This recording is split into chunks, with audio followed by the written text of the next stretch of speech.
The deepest part of the ocean is not empty. Part 2. By TheJesseClark. The USS District of Columbia deployed its cargo, a two-man Eisenhower-class Navy stealth sub called Agincourt, on which I served as navigator alongside engineer Lavelle. And once it was loose, it slipped away into the Pacific and began to part with its escort. The sea was in shambles here. There were dead fish and splintered boat hulls floating in the current, but it was far from unexpected. It was recently estimated, in fact, that since that leviathan awoke some months ago, it has critically disrupted over 400 trillion cubic tons of water and all the life therein, and was becoming a potential threat to shipping lanes as well as naval operations.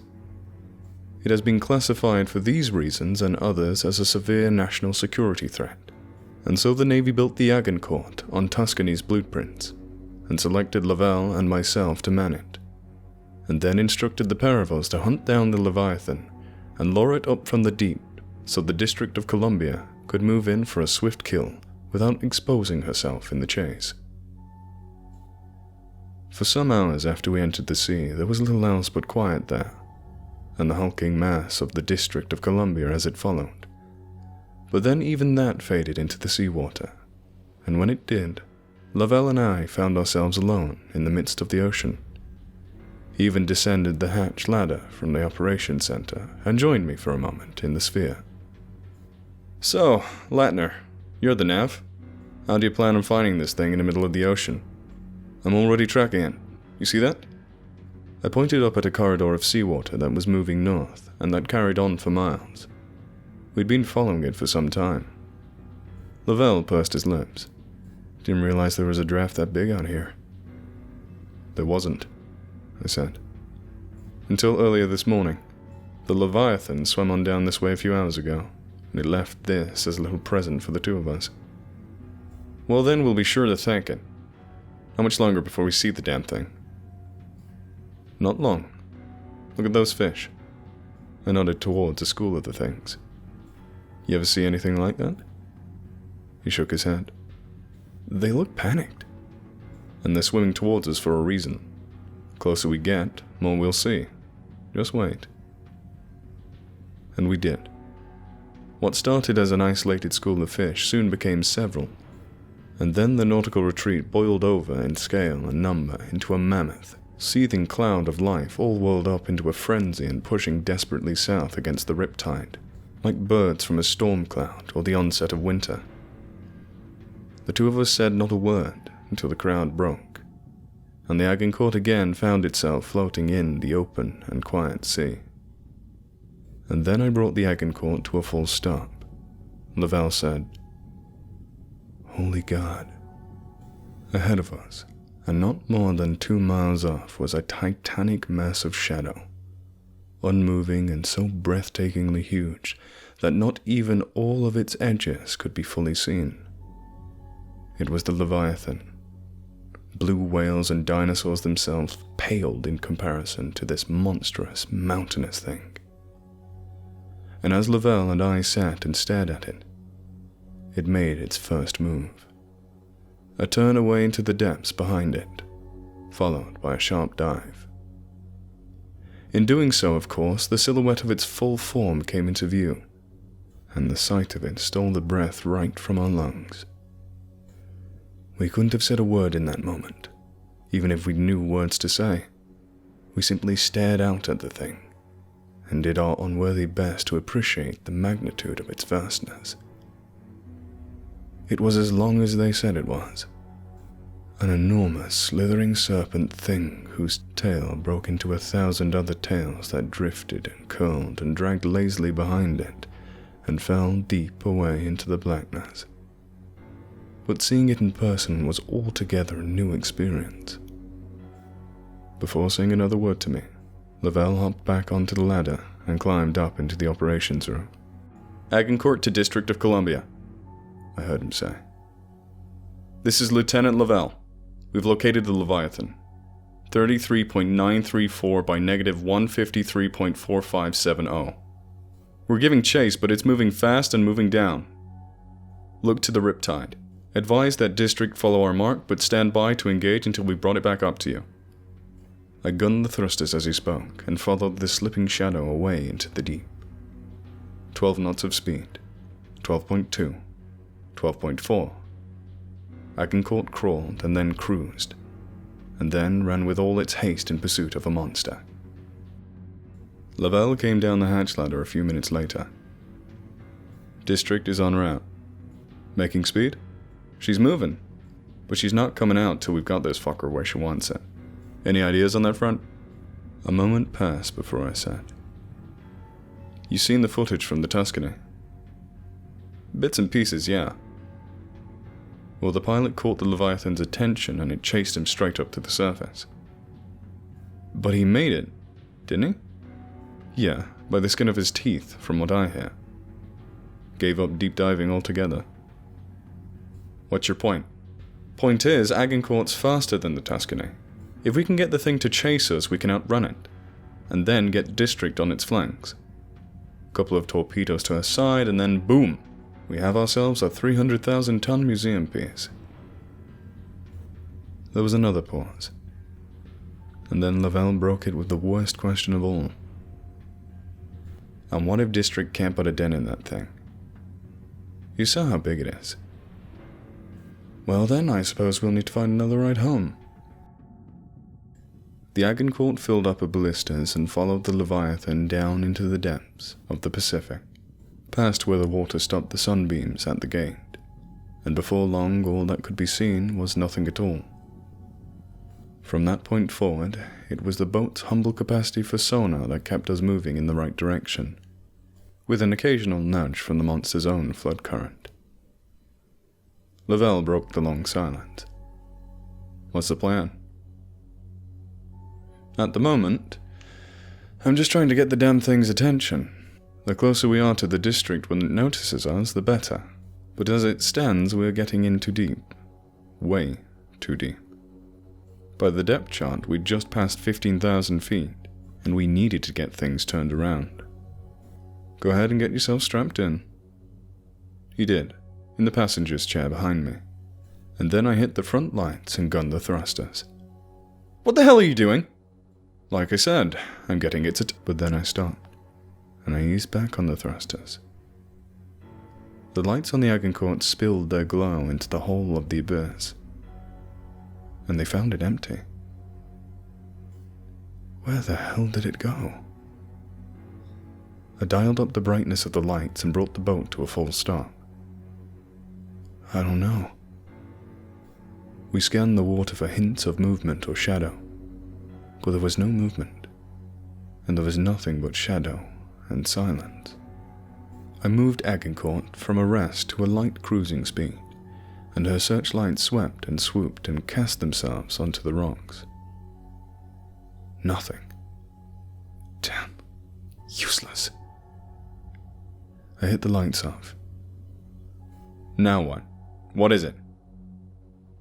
There's no way in hell something that big just disappeared. So where'd it go? I blew the ballistas and adjusted Agincourt's heading for the surface, and then I gunned the thrusters harder than ever.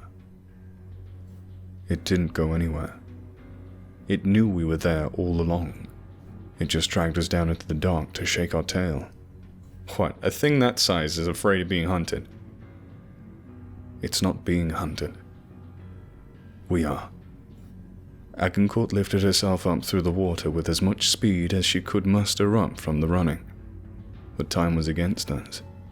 Up ahead we saw the shadow of a titan moving fast to block our escape.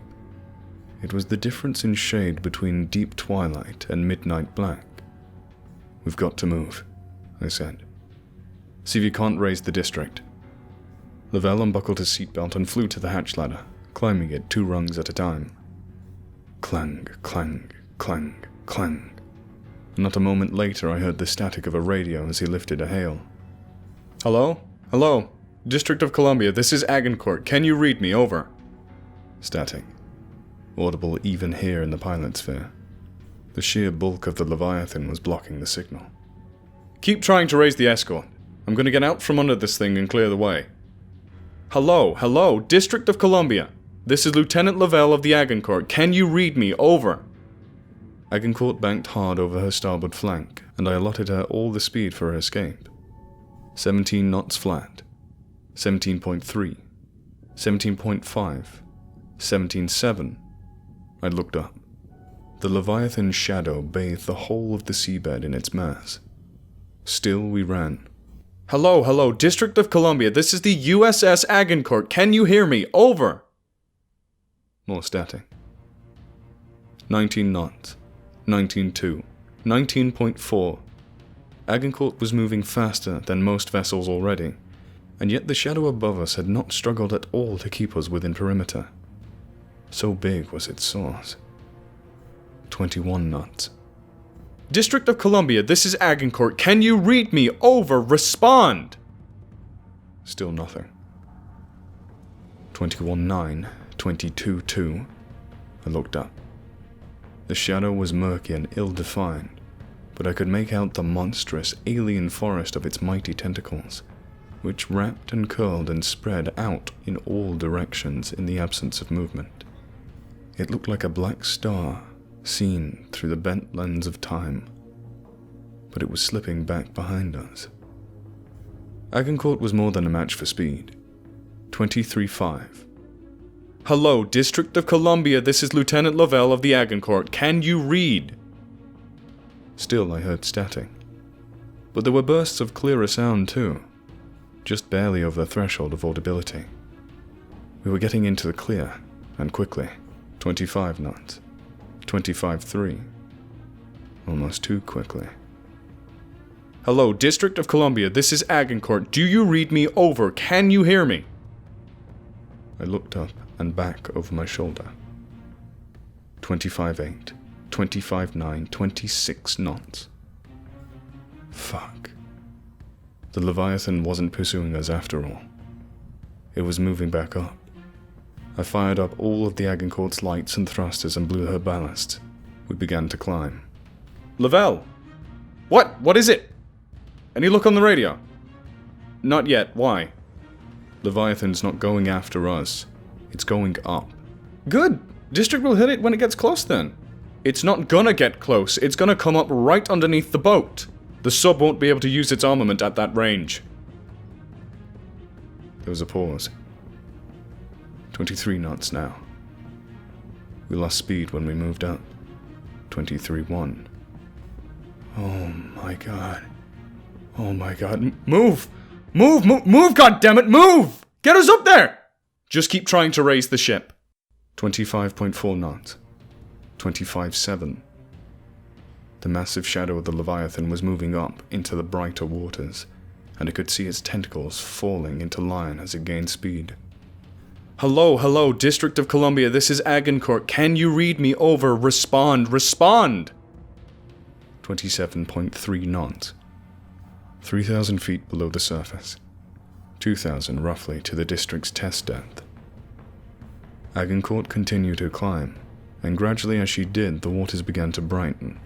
The pressure gauge began to fall, and the Leviathan, now swimming fast far above to the left of us, came closer into view.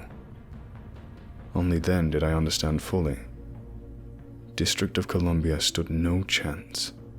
Even in an unfair fight, this beast was unstoppable. Hello, District of Columbia, this is Agincourt. Can you read me? Over. 1,500 feet to the escort's depth. Hello, Agincourt. Is District Columbia here? Reading. Over. We're moving. Listen to me, Ensign. We're telling you, we do not have the Leviathan in tow. I repeat, we do not have the Leviathan in tow. It got between us and is now heading for the coordinates I listed earlier. If you're there, you need to fall back immediately. Do you copy? Leave now. 1,000 feet. 800. 750. Breaking up. The coordinates listed 3.4 by negative 150. 0.45. By baggage. Wait! District of Columbia, do you copy? This is Lieutenant Lavelle of the USS Agincourt. Are you there? Do you...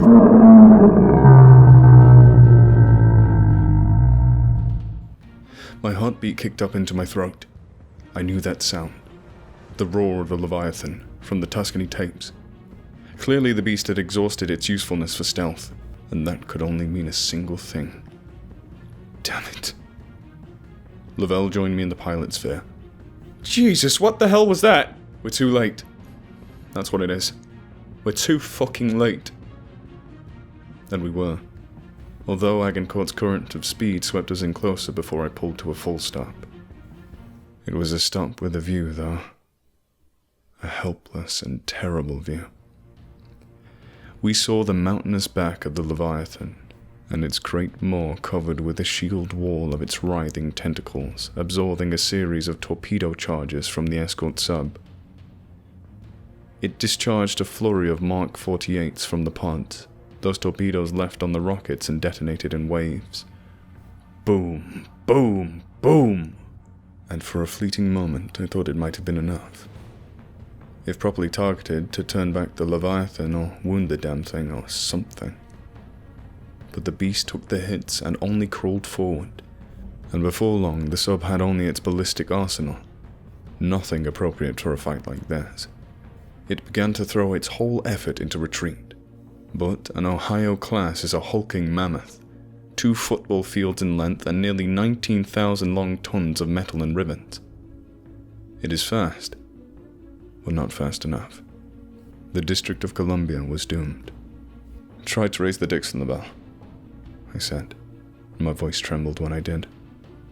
District is dust. As I said it, the final torpedo in the Columbia's armament cache was launched. It sped through the water and trailed a skipping, sputtering wake, and hit a tentacle, exploding tremendously but fruitlessly upon it. And then, after a moment of silence, the Leviathan unraveled itself, and its tentacles blocked out all the last of the sunbeams at dusk.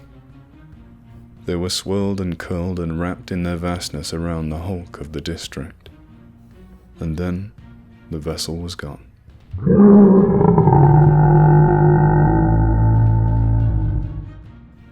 God damn it. I pulled the Agincourt away from the feasting with all speed. 20 knots, 20.1, 20.4. "Hello, USS Dixon, do you read? This is Lieutenant Lavelle of the Agincourt. Respond, over." 22 knots. Hello, Dixon, this is the USS Agincourt, over. Requesting a pickup, do you read, over." 23. I felt a rumbling and shaking, and a mighty displacement in the water behind us. Agincourt buckled and rolled. I looked behind me. 23.5. "Hello, Dixon, this is Agincourt, do you copy, over." 23.6. Oh God. The Leviathan had finished its meal and was turning around. Its tentacles alone forced a flood of riptide, and then, God Almighty, there it was. The maw. It was big, hideously, monstrously, impossibly big. A yawning canyon and a mouth all the same. What the hell is this thing? 24.1 knots of speed. 24.6. "Hello, Agincourt, this is the USS Dixon. Responding to the request for pickup. What's your heading?" The Leviathan opened its eyes. The Agincourt was suddenly awash with orange glow. Fuck. "Lavelle!" "Hold on, Dixon." "What?" 26 knots. "Cancel pickup." "What? Why?" 26.3. "It sees us. Tell the Dixon to get itself to safety. We'll try to shake this thing and then rendezvous." 26.8. 27. "Dixon, do you copy, over?" "Loud and clear, Agincourt." 27.5. The Leviathan's tentacles flew into form behind it as it gave chase. Help us. Please, please, Jesus. 27.7. "Listen to me. We are currently heading northwest with all speed. The U.S. District of Columbia has been destroyed. 27.9. 28. "I'm sorry, say again, over? The Columbia is gone." Affirmative. The Leviathan has destroyed the USS District of Columbia. We're now...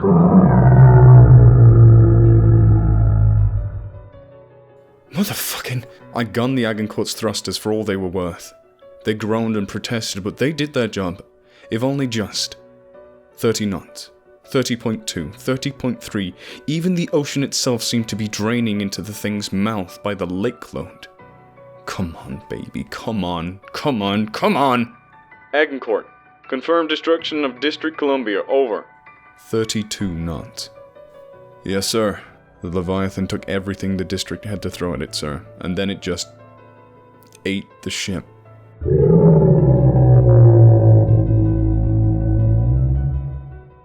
$32.5, $32.9. We've located your beacon, Agincourt. The destroyer group is moving in to rescue and engage. My heart stopped. 33 knots. Lavelle! I know! Dixon, are you there? Captain Gilsey! Do not engage, sir! Do not engage! I promise you, sir, there is nothing short of a fucking nuke that can stop that thing! Get the destroyer group to safety and we will meet you there! Negative, Agincourt. You brought the thing into the open, we'll handle it from there. Gilsey out. 34 knots and climbing. Dixon, respond! Over!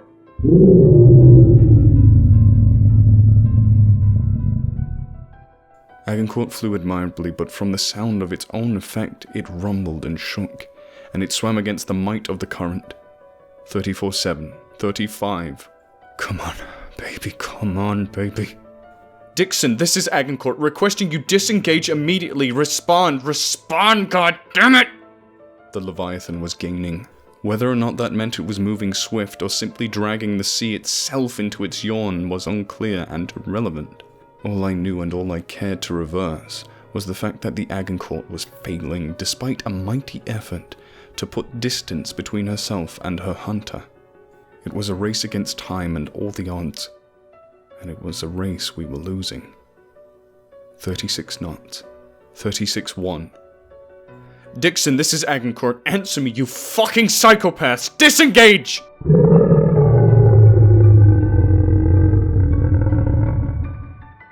Every dial and needle and stick and lever rattled in their sets, and my eardrums shook. And upstairs I could hear Lavelle screaming in rage and pounding the side of the control desk with a wrench. 37 knots. 37.3. The closer the Leviathan got, the more speed we needed just to keep ourselves alive. It was like being caught by the pull of gravity on the edge of an event horizon. One wrong move, a single mistake, would doom us. I began to see the shadow of the moor creep over the ship. Agincourt was nearly at capacity now. 39 knots. It wasn't enough. Agincourt to Dixon, do not engage, Lavelle paused when he heard the static. Once again, the mass of the Leviathan blocked our signal, and there was nothing we could do to stop it.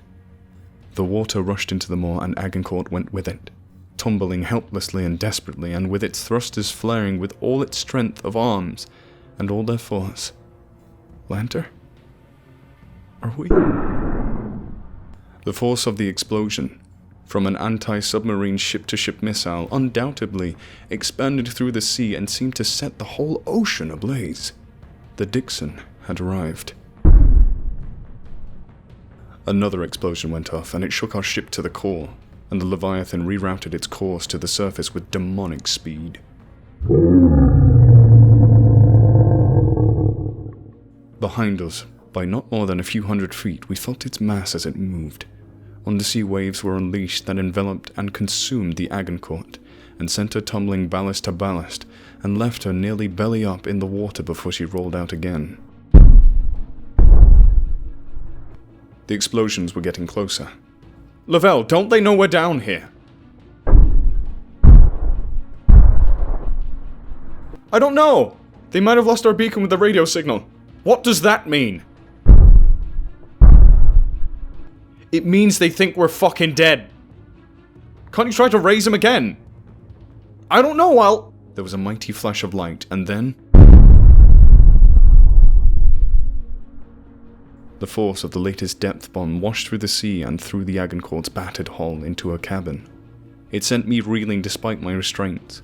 My ears rang and reported back nothing but the ringing. And the ship buckled and tumbled and groaned and shuddered and shook. And the lights flickered, and the alarm blared, and the panels flashed red. I unbuckled myself from the toppled chair and rose to my feet, shakily, and stumbled over to the controls.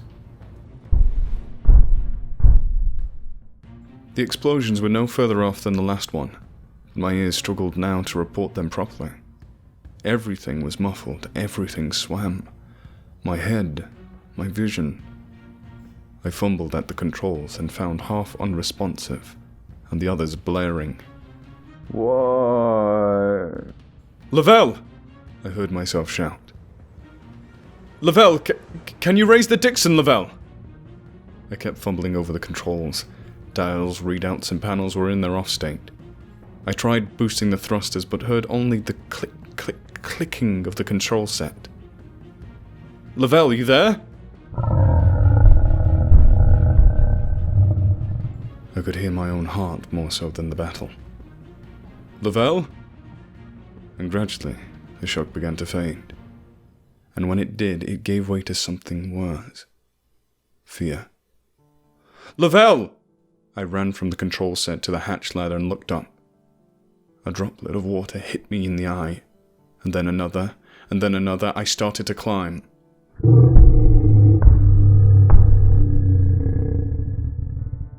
As my hand hit the top of the rung, it slipped on fluid, but I grabbed it tighter and pulled myself up into the operations center below the hatch.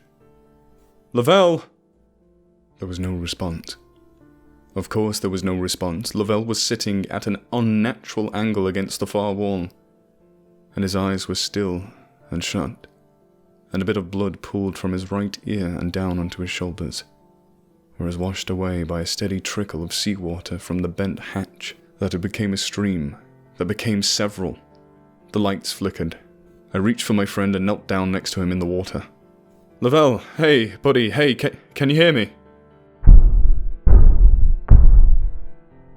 I heard not but the slightest, quietest whimper, but it was drowned out quickly by the other sounds. The roar of the beast.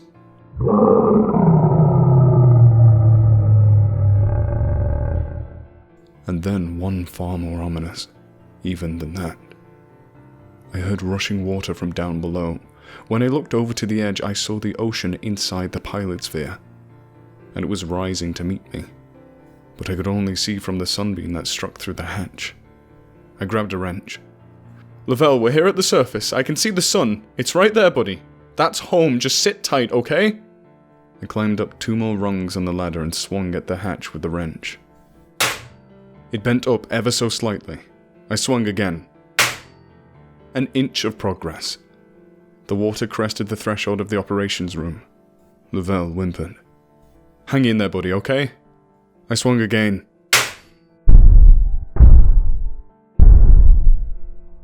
The light shut off for a final time.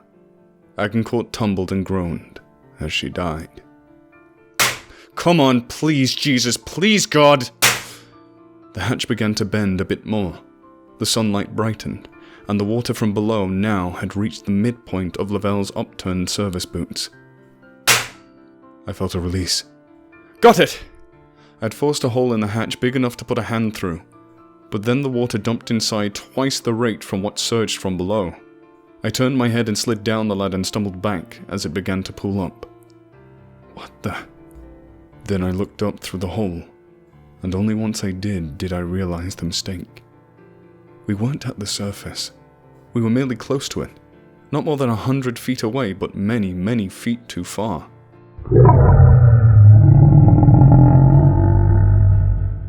The water flooded the operation rooms from both ends and washed me up against the wall next to Lavelle. Ugh! The ocean threw itself to our beating and pounded us with waves and torrents and buckets. I couldn't breathe for seconds at a time, but I grabbed Lavelle's hand and he squeezed it with all the strength he had, just enough to bend his fingertips around the side of my palm, and we began to float up to the ceiling. I'm sorry, buddy. I'm really, really sorry. I tried.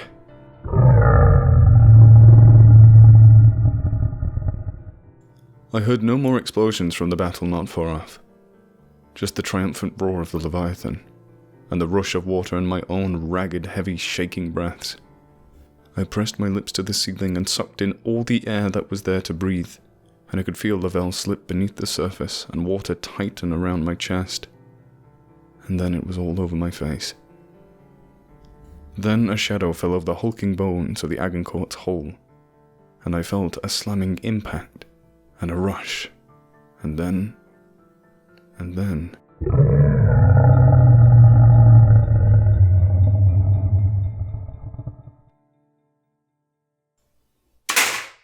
They're inside!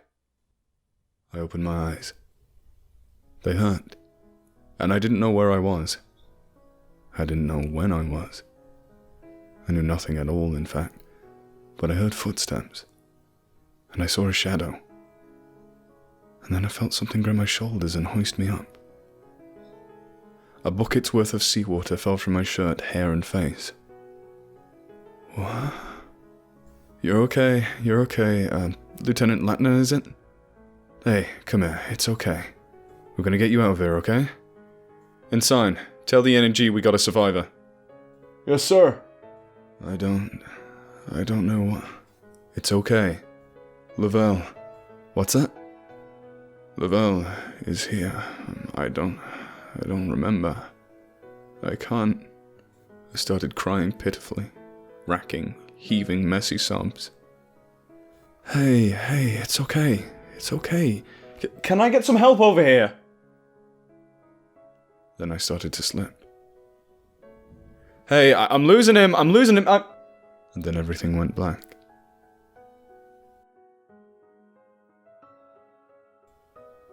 I woke up in a hospital bed. For more than a day I was delirious.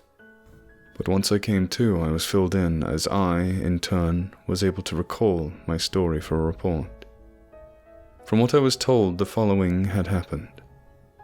The Dixon had been destroyed, lost with all hands, along with its escort and, of course, the District of Columbia. All told, the Navy lost more than 700 good men in the operation. Among them was a lieutenant named David Scott Lavelle. The deadliest day in history of the Navy at peacetime. But I learned something else as well. Based on the impact mark alongside the Agincourt's wrecked hull, it's evident that after feasting on the Dixon, the Leviathan hit the Agincourt and knocked her clear into the surface, where another ship, the Arleigh destroyer Tecumseh, found her rolling in the surf with a broken hatch. The Navy will undoubtedly make an effort to cover this story up and explain their losses as a disastrous training failure. But I'll have no part of that, nor any further efforts to hunt down that Leviathan.